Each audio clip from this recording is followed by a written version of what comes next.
کے بعد انتہائی واجب الاحتشام ذویل احتشام برادران اسلام، السلام علیکم ورحمۃ اللہ وبرکاتہ۔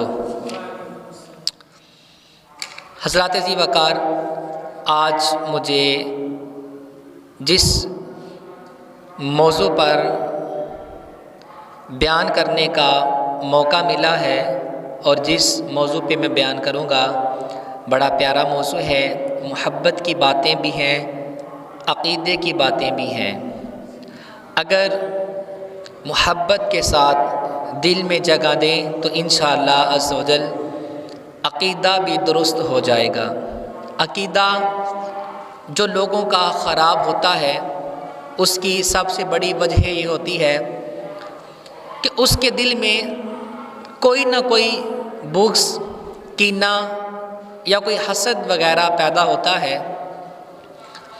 اس حسد اور کینے یا دشمنی کی وجہ سے اس کا پھر عقیدہ خراب ہو جاتا ہے۔